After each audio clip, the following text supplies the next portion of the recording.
Good morning दोस्तों, कैसे हो सभी। लॉकडाउन में सभी सुरक्षित होंगे। डायरेक्ट हम टॉपिक पर आते हैं। आज का अपना टॉपिक है मैट्रिक्स। तो सबसे पहले अपन ये देखते हैं कि मैट्रिक्स अवयव होता क्या है, इसकी परिभाषा क्या होती है। मैट्रिक्स की परिभाषा, मैट्रिक्स होता है कि पंक्ति और स्तंभों का व्यवस्थित क्रम, पंक्तियों और स्तंभों का व्यवस्थित क्रम अपना क्या कहलाता है, मैट्रिक्स। पंक्ति मतलब रो और स्तंभ मतलब अपना कॉलम और व्यवस्थित अपना अरेंजमेंट। तो पंक्ति और स्तंभों का व्यवस्थित क्रम अपना मैट्रिक्स कहलाता है। मैट्रिक्स हमेशा कैपिटल लेटर से निरूपित करते हैं और साथ ही इसके लिए अपन ये बड़ा ब्रैकेट काम में लेते हैं। जैसे ए अपनी कोई मैट्रिक्स है जिसमें अपना A B C P Q R और एल एम एन, ये इसके अवयव हैं। अच्छा, इस मैट्रिक्स में तीन पंक्तियां हैं, पहली को R1, दूसरी को R2 और तीसरी को R3। इसमें तीन कॉलम हैं, पहला C1, दूसरा C2 और तीसरा C3। ये अपना मैट्रिक्स होता है। अब आता है मैट्रिक्स का क्रम, ऑर्डर क्या होता है। मैट्रिक्स का क्रम, ऑर्डर क्या होता है। मैट्रिक्स का क्रम क्या होता है कि मैट्रिक्स में पंक्ति और स्तंभ की संख्या, किसी मैट्रिक्स में पंक्ति और स्तंभों की संख्या ही उसका क्या कहलाता है, क्रम कहलाता है। जैसे मेरे पास एक कोई मैट्रिक्स है जिसमें 1 2 3 6 7 8 0 -3 और 4। अब देखो इसमें कितनी पंक्तियां हैं, 1 2 3, कितने स्तंभ हैं, 1 2 3।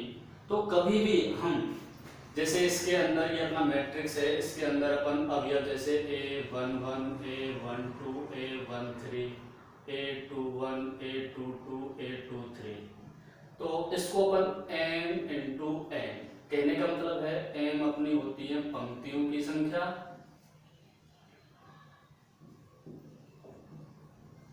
और n होती है अपनी स्तंभों की संख्या। तो पंक्ति और स्तंभों की संख्या ही अपना क्या कहलाता है, मैट्रिक्स का क्रम। तो इसमें देखो कितनी पंक्तियां हैं, 3, स्तंभ कितने हैं, 3, तो 3 इंटू 3 और इनका मल्टीप्लाई करेंगे तो ये टोटल कितने हो जाएंगे इसके अवयव। तो मैट्रिक्स का क्रम क्या होता है, पंक्ति और स्तंभों का गुणनफल। ठीक है, ये होता है मैट्रिक्स का क्रम।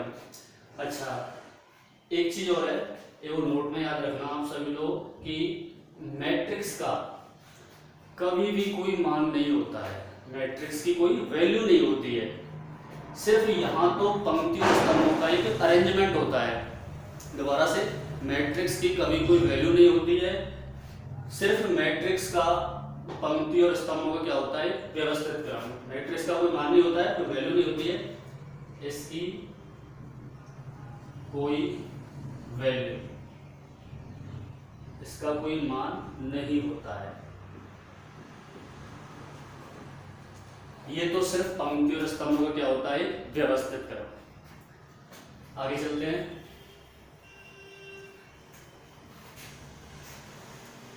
यहां तक सभी का क्लियर है कि मैट्रिक्स क्या होती है, पंक्ति और स्तंभों का व्यवस्थित क्रम। और ये बार रिपीट कर लेते हैं, पंक्ति और स्तंभों का व्यवस्थित क्रम मैट्रिक्स होती है और मैट्रिक्स को हमेशा कैपिटल लेटर से निरूपित करते हैं और इसको बड़े ब्रैकेट से निरूपित करते हैं। और मैट्रिक्स का ऑर्डर होता है वो पंक्ति और स्तंभों का क्या होता है, गुणनफल। अब आते हैं मैट्रिक्स की संक्रिया। अच्छा, मैट्रिक्स के प्रकार।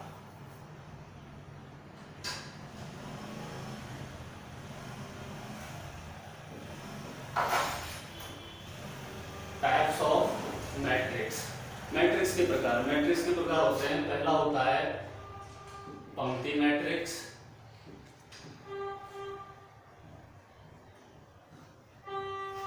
रो मैट्रिक्स, दूसरा होता है स्तंभ मैट्रिक्स मतलब कॉलम, तीसरा होता है शून्य मैट्रिक्स,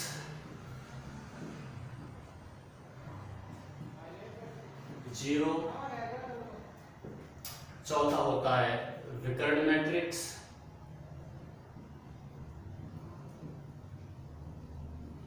डायगोनल, पांचवा होता है इकाई मैट्रिक्स,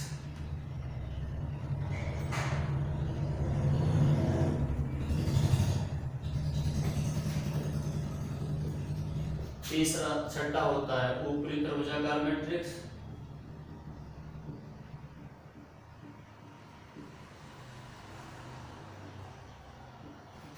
अपर ट्रायंगल, और सातवां होता है निम्न त्रिभुजाकार।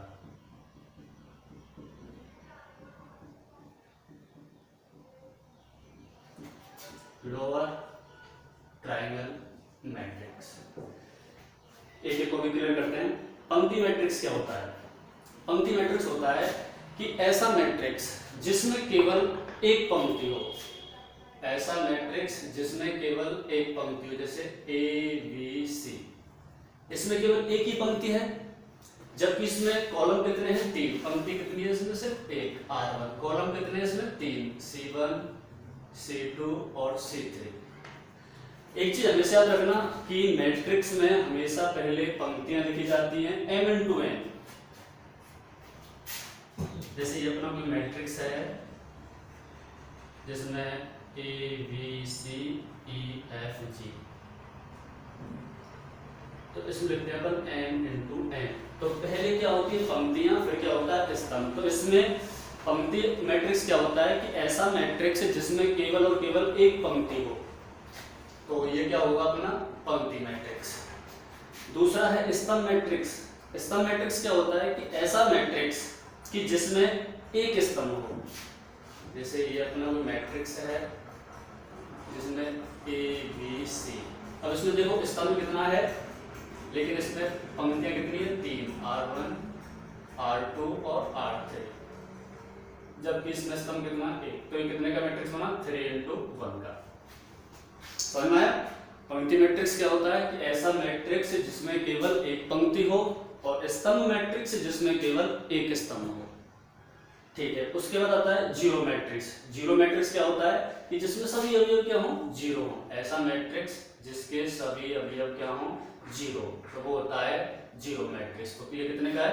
2 into 2 का जीरो मैट्रिक्स। इसके बाद है विकर्ण मैट्रिक्स। विकर्ण मैट्रिक्स क्या होता है? डायगोनल मैट्रिक्स, कि ऐसा मैट्रिक्स जिसमें विकर्ण के अवयवों को छोड़ के, विकर्ण अपना यही होता है, जैसे 1 0 0 0 2 0 0 0 -3, तो ये कितने का है? 3 into 3 का। तो ये अपना विकर्ण है। इस विकर्ण को छोड़कर बाकी सभी अवयव क्या होने चाहिए? जीरो। तो वो क्या होता है? विकर्ण मैट्रिक्स। इकाई मैट्रिक्स क्या होता है? इकाई मैट्रिक्स होता है कि जिसमें ऐसा मैट्रिक्स कि जिसमें जो विकर्ण है वो अपना क्या होना चाहिए? 1 1। वो अपना क्या होना चाहिए? 1 1। इकाई मैट्रिक्स क्या होता है कि ऐसा मैट्रिक्स कि जिसमें अपना जो विकर्ण है वो अपना क्या होना चाहिए? 1 1। तो वो होता है अपना विकर्ण मैट्रिक्स, सॉरी इकाई मैट्रिक्स। अब आता है अपना ऊपरी त्रिभुजाकार मैट्रिक्स। ऊपरी त्रिभुजाकार मैट्रिक्स को देखो कि ये अपना कोई मैट्रिक्स है, ये अपना कोई मैट्रिक्स है जिसमें 1 2 3 0 5 6 0 0 और 7, जिसमें ये त्रिभुज बनाएंगे अपन, जिसमें ऊपरी त्रिभुज विकर्ण के नीचे के सारे अवयव क्या होने चाहिए? जीरो। दोबारा देखो, ऊपरी त्रिभुजाकार में क्या होता है कि विकर्ण के नीचे के सभी अवयव क्या हो? शून्य, जिसमें त्रिभुज सिर्फ ऊपर की ओर बने, वो होता है ऊपरी त्रिभुजाकार मैट्रिक्स। और जिसमें त्रिभुज नीचे की ओर बने, अर्थात विकर्ण के ऊपर के अवयव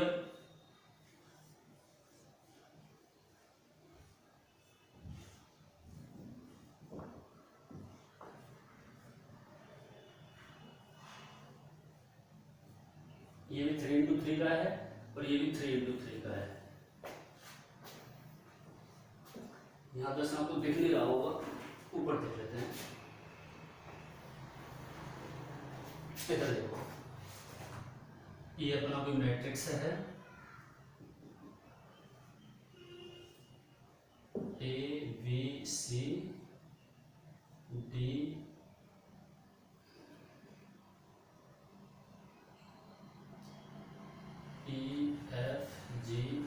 EFGHIJ, ठीक है। तो इसमें ये त्रिभुज बना और नीचे के अभी वो कर दो 0, ठीक है। ये दूसरा मैट्रिक्स है जिसमें आप त्रिभुज ऐसे नीचे बना दो, जिसमें तो AB 0 0 0 CDEF। तो देखो यही देख लो आप, ऊपरी त्रिभुजाकार मैट्रिक्स क्या होता है कि ऐसा मैट्रिक्स है जिसमें विकर्ण के नीचे के सभी अवयव 0 हों, ऊपरी त्रिभुजाकार मैट्रिक्स। और निम्न त्रिभुजाकार मैट्रिक्स होता है कि विकर्ण के ऊपर के सभी अवयव क्या हों 0, वो होता है निम्न त्रिभुजाकार मैट्रिक्स। ऊपरी त्रिभुजाकार मैट्रिक्स का मतलब ऊपर की ओर त्रिभुज बनना चाहिए और निम्न त्रिभुजाकार मैट्रिक्स का मतलब है नीचे की ओर त्रिभुज बनना चाहिए। तो ये हो गया अपने मैट्रिक्स के प्रकार। एक बार दोबारा से देखो, पंक्ति मैट्रिक्स क्या होता है कि ऐसा मैट्रिक्स जिसमें केवल एक पंक्ति हो, एक रो हो। और स्तंभ मैट्रिक्स क्या होता है कि ऐसा मैट्रिक्स जिसमें केवल एक कॉलम हो।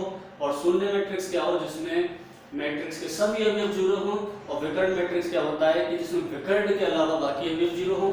इकाई मैट्रिक्स क्या होता है कि जिसमें विकर्ण है उसके जो अवयव हैं उनकी वैल्यू 1 1 होनी चाहिए, बाकी सभी 0 हो। ऊपरी त्रिभुजाकार मैट्रिक्स जिसमें ऊपर की ओर त्रिभुज हो अर्थात विकर्ण के नीचे के अवयव 0 हो। और निम्न त्रिभुजाकार मैट्रिक्स का मतलब है नीचे की ओर विकर्ण के ऊपर के अवयव सारे 0 हो। तो ऊपरी त्रिभुजाकार ऊपर मैट्रिक्स और निम्न त्रिभुजाकार में नीचे मैट्रिक्स। तो ये है अपने मैट्रिक्स के प्रकार। अब हम मैट्रिक्स पर संक्रिया देखते हैं।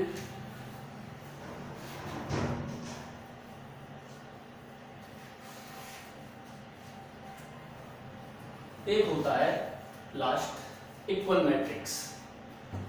इक्वल मैट्रिक्स मतलब तुल्य मैट्रिक्स बोलते हैं उसे। इक्वल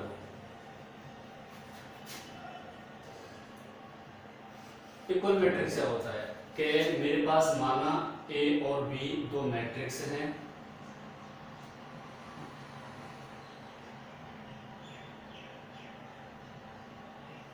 जो कितने का है 2 × 3 का है। और दूसरा मैट्रिक्स है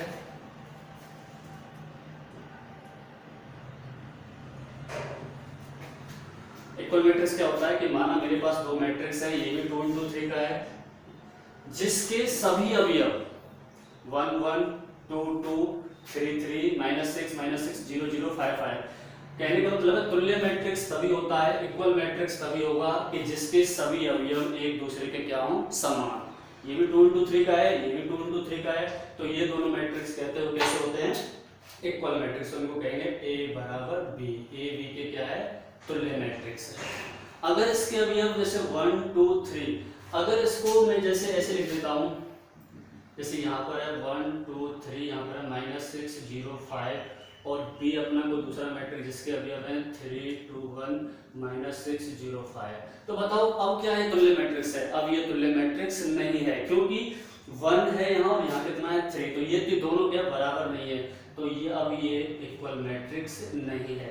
इक्वल मैट्रिक्स कब होगा, इक्वल मैट्रिक्स तभी होगा कि उसका प्रत्येक अवयव दूसरे मैट्रिक्स के बराबर हो। ये होता है अपना इक्वल मैट्रिक्स। अब पढ़ते हैं अपन मैट्रिक्स की संक्रियाएं। मैट्रिक्स की संक्रियाएं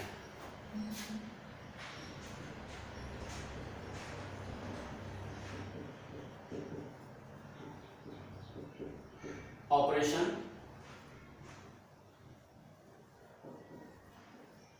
ऑफ मैट्रिक्स क्या होता है। पहले होता है जोड़, एडिशन, दूसरा होता है घटाना, सब्ट्रैक्शन, तीसरा होता है गुणन मल्टीप्लिकेशन। यही मेन चीज है अपने पास, अपने सिलेबस में है, मेन चीज यही है। ऐसे तो इसके बाद तत्समक भी है, प्रतिलोम भी है, बहुत सारे हैं, लेकिन जोड़ सबसे पहले देखेंगे। जोड़ फर्स्ट है अपने पास, जैसे मेरे पास दो मैट्रिक्स हैं। पहला मैट्रिक्स है 1 2 और 3 4। दूसरा मैट्रिक्स है 0 -1 2 और -2। सबसे पहले हमको जोड़ने से पहले देखना पड़ेगा कि क्या दोनों मैट्रिक्स इक्वल हैं। यदि दोनों मैट्रिक्स इक्वल हैं तभी हम जोड़ सकते हैं और तभी हम घटा सकते हैं। लेकिन गुणन के लिए अपन दूसरी कंडीशन यूज करेंगे, वो मैं आपको बताऊंगा अभी। तो सबसे पहले देखना है कि मैट्रिक्स है वो अपना 2 × 2 का है, ये दूसरा मैट्रिक्स है ये भी अपना 2 × 2 का है। तो दोनों के ऑर्डर सेम है, दोनों के क्रम सेम है। तो एक चीज हमेशा याद रखना कि कभी भी जोड़ना है घटाना है तो सबसे पहले इनका ऑर्डर देखना है, इनका क्रम देखना है। यदि इनका क्रम सेम है तो हम इनको जोड़ सकते हैं। तो दोनों को जोड़ते हैं a + b। तो कभी भी जोड़ना है तो क्रम के अनुसार जोड़ना है, पहला पहले में, दूसरा दूसरे में, तीसरा तीसरे में, चौथा चौथे में।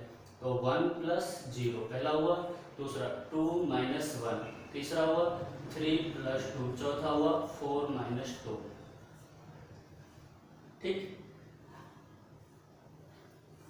तो a + b = ये कितना 1, ये बचा 1, ये हो गया 5, ये हो गया 2। ये अपना क्या हुआ मैट्रिक्स का जोड़ना। यदि मैट्रिक्स को घटाना होता तो सेम प्रोसेस करते अपन, ए में से बी को घटाते तो पहले को पहले से माइनस करते, दूसरे को दूसरे में से माइनस करते, तीसरे को तीसरे से माइनस करते और चौथे को चौथे से माइनस करते। तो ये होता फिर अपना घटाना। जैसे पहले में से इसको माइनस करते, इसमें से इसको माइनस करते तो माइनस माइनस से क्या हो जाता है, यहाँ पर प्लस हो जाता। ठीक है, ऐसी कोई दिक्कत नहीं है।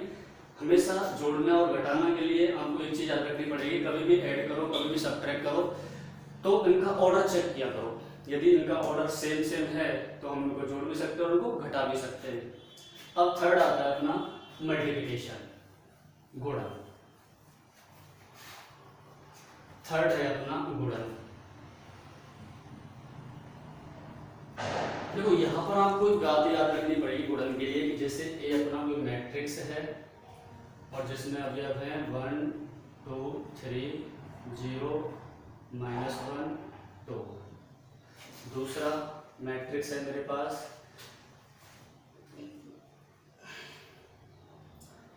2 -1 0 और 3 -2 1। सबसे पहले इनका ऑर्डर देखो, ये है 2 × 3 का और ये भी है 2 × 3 का। तो एक चीज याद रखो कि कभी भी गुण, अब सबसे पहले आपको ये देखना है कि इन दोनों का क्या a × b हो सकता है, और होगा तो क्या होगा और नहीं होगा तो क्यों नहीं होगा। तो सबसे पहले गुणन की चीज याद रखनी चाहिए कि पहली जो मैट्रिक्स है उसका स्तंभ, पहली जो मैट्रिक्स है उसका स्तंभ और दूसरी वाली मैट्रिक्स है उसकी पंक्ति, यदि दोनों सेम सेम है। दोबारा देखना कि पहले वाला मैट्रिक्स है उसका स्तंभ और दूसरे वाले मैट्रिक्स की पंक्ति यदि सेम सेम है तो उसका गुणन अपन कर सकते हैं। यदि सेम सेम नहीं है तो उसका गुणन हम नहीं कर सकते।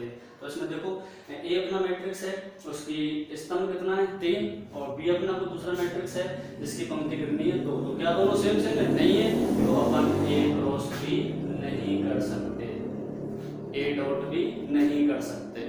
समझ में आया कि कभी भी गुणन करते समय मैट्रिक्स ए का स्तंभ और मैट्रिक्स बी की पंक्ति यदि सेम सेम है तो उनका गुणन कर सकते हैं, अन्यथा इनका गुणन नहीं कर सकते। तो देखो इनका गुणन करने के लिए मुझे इसमें एक रो और बढ़ानी पड़ेगी। तो 0 3 और 4। अब देखते हो कितने के 3 × 3 क्या अब पॉसिबल है? अब देखो इसका कितने का है 2 × 3, तो इसका स्तंभ कितना है 3 और इसकी पंक्ति कितनी है 3। तो क्या दोनों सेम सेम है? सेम सेम है, बिल्कुल सेम सेम है, तो इनका अपन गुणा कर सकते हैं। तो a डॉट b कर सकते हैं। अच्छा, इनका मल्टीप्लाई करने के बाद कितने का रो और कितने का स्तंभ बनेगा, तो वो पहले 2 उतार लो, मल्टीप्लाई लास्ट में 3 उतार लो। तो अभी जो मैट्रिक्स बनेगी वो कितने की बनेगी, 2 into 3 की। सवाल देखो, अपन A डॉट B करेंगे,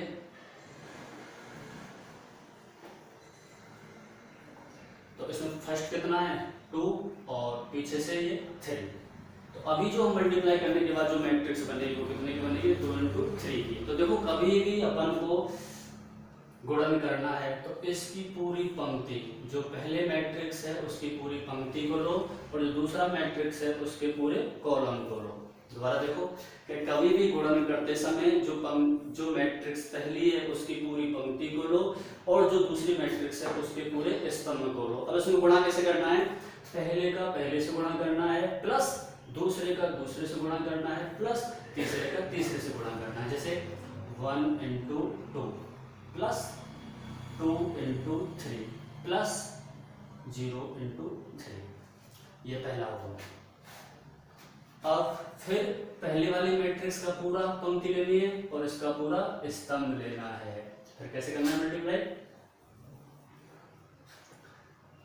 1 into -1 plus 2 into -2 plus 3 into 3, दो पंक्ति खत्म, दो स्तंभ खत्म।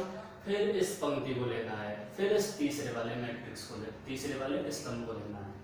तो कैसे करेंगे, 1 into 0 plus 2 into 1 plus 3 into 4।